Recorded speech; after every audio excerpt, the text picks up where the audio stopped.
So, welcome to another Country Roads Take Me Home. This is a trip we've done before. This is Route 895. There is a tank. Thanks for asking. That is the Veterans Park there, Pine Grove, Pennsylvania. It's also, they have a bit of the Union Canal left there, and that was sort of where the Union Canal ended. Probably it was a pretty wide area, so that's why they would have had their docks where you could have your canal boats over winter and that type of stuff. Also would have been where they loaded the coal to come southwards and go to many different places, whether it be Reading, Harrisburg, Philadelphia, or wherever. But we're going on over the mountain and back again. This is a trip we made one or two times. I have to say, I don't think the fall foliage is going to be that fantastic. It seems like most of the leaves here have fallen. We got frost this week, this past week I should say, and I think that basically did in the leaves, because the coloration was phenomenal when I did the last 3 country roads, and unfortunately when I did the trip to Grandpa's place, going up 443 east, technically it's north, it just is what it is. So we'll have a chitty chat and we'll take this road trip again, talk about a couple of the different things of significance along here and that type of stuff, and just enjoy the ride. There's some yellows and things here and there, but it's not as brilliant as it was. I mean, you can see some of them there, as it was when we came through a week and a half ago up in Dauphin and Schuylkill County. It's a little disappointing because I thought, the colors will still be here, but I'm glad I made the trip because, it's a couple more videos that we can do together and, go through these areas again and just talk about different things, that type of stuff. But I will utilize this time to talk a little bit more. I will be doing a bunch of haunted history stuff here through this month of November.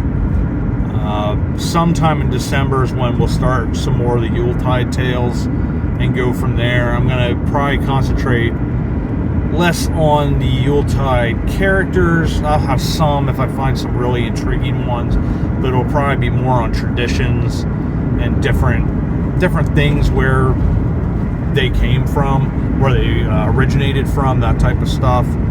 I would like to do a little bit more on the St. Nicholas himself, because he was such an extraordinary and intriguing character. So that'll all be upcoming. I do want to start getting like the heroines of hometown history, because I found a couple really cool characters that I want to do those on. So that'll probably be the first of those series that I will get going. Then the hometown history's greatest inventions by state. That'll be the next one that'll get going, because we got to continue the A's.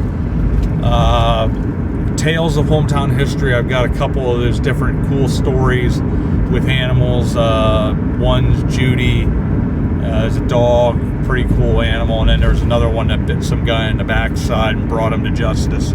So, wasn't quite the dog named as Batman, but very, very close. But anyways, so a lot of cool stuff with that. And then of course I do want to get the series started on the destitution in our hometown history to have to do, because I want to do the first one in that 1700s era first, but then take it through the time periods of how that was dealt with, what people had to do to survive, and then also then probably at some point take that series further into Europe. We do want to get the series started on understanding the French and Indian War, and there's also the Native American series that I have yet to name. That series as well I would really like to get going.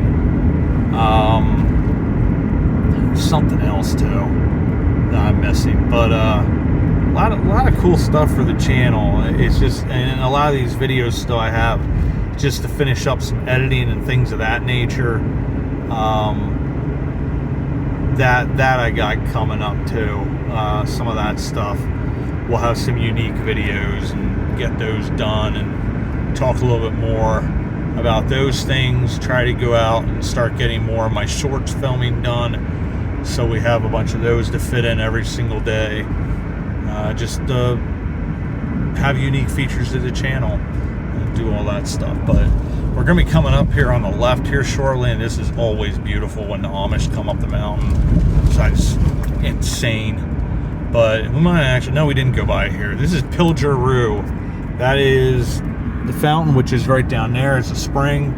Pilgeroo in German means, or in English, because it's a German terminology, it means Pilgrim's Rest. Hey, buddy, you gotta make a turn.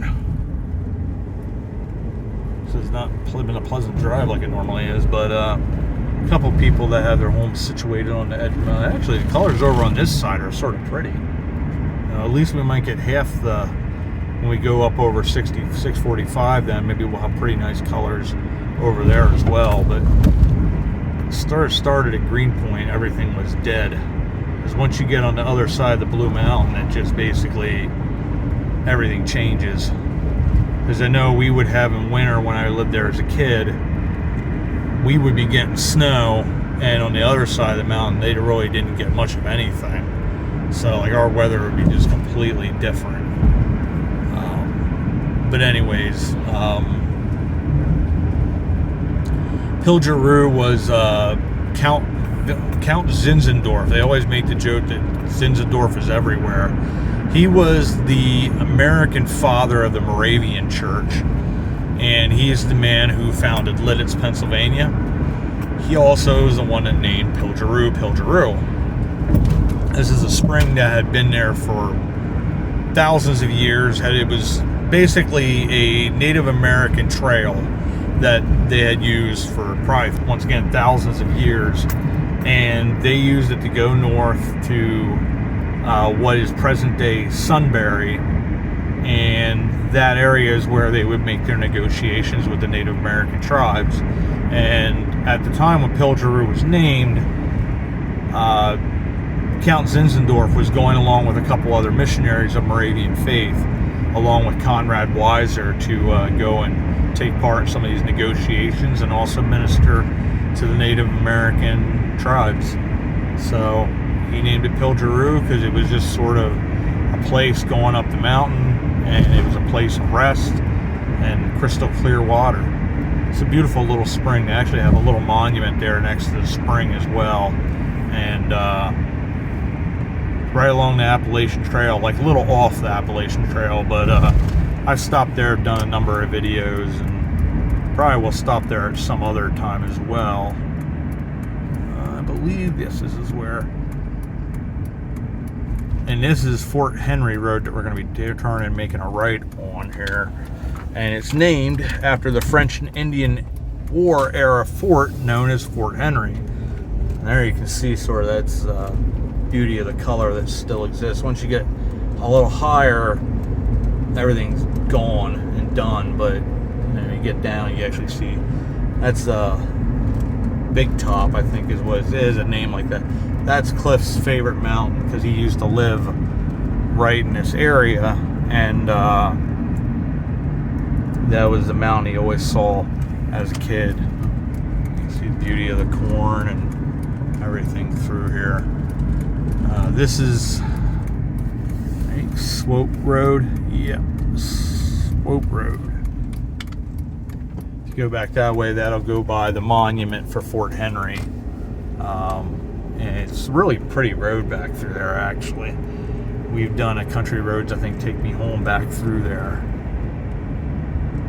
We'll actually go by where Cliff used to live, the old Zeller homestead.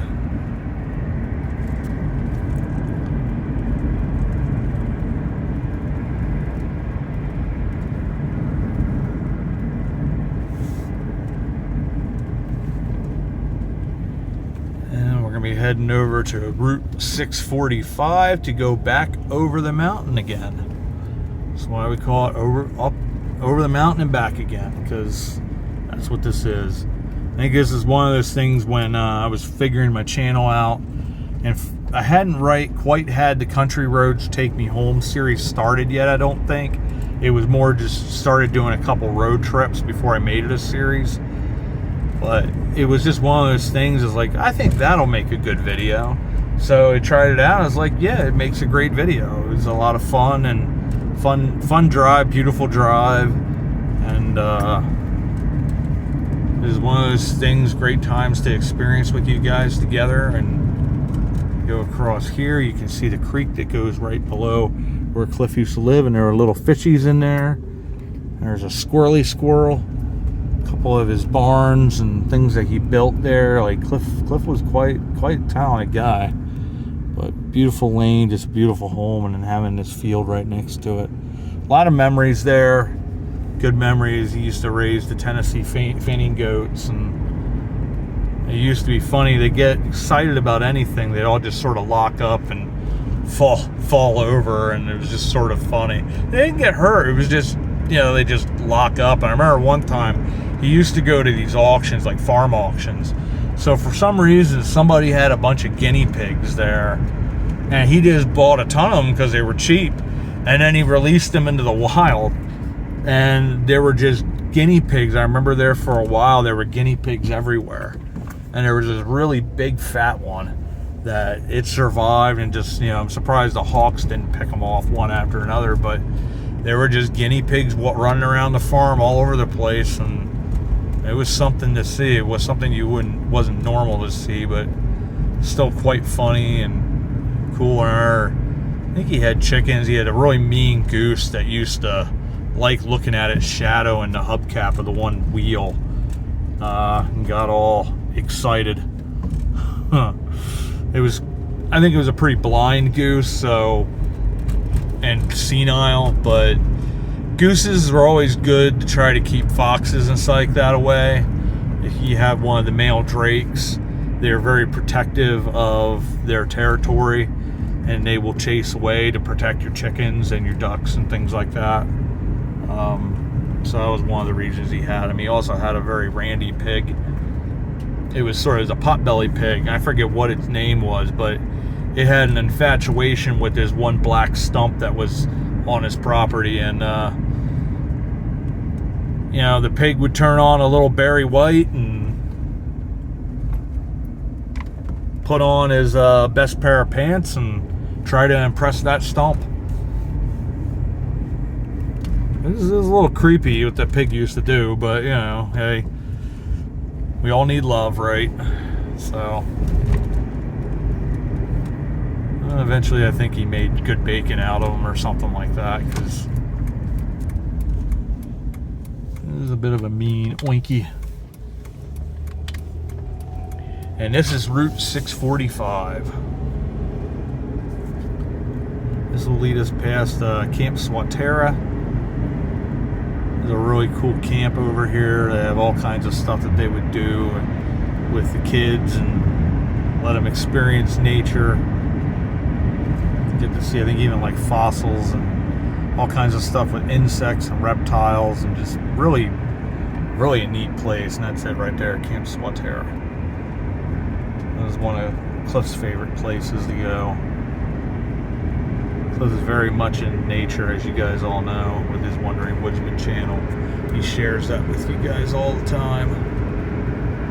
Once again, you can see along the mountain range of Blue Mountain here how it goes up about maybe halfway to 3/4 the color, and then it just stops. So unfortunately, we have reached the end of those color things. I really would have liked to have made it up to Jim Thorpe.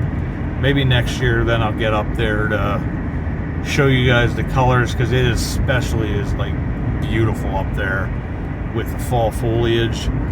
A lot like they talk a lot about I'm trying to think what the name up in Maine, the one starts with an A, the one national park is especially well renowned for the fall foliage coloring, and I'd like to make it up there at some point.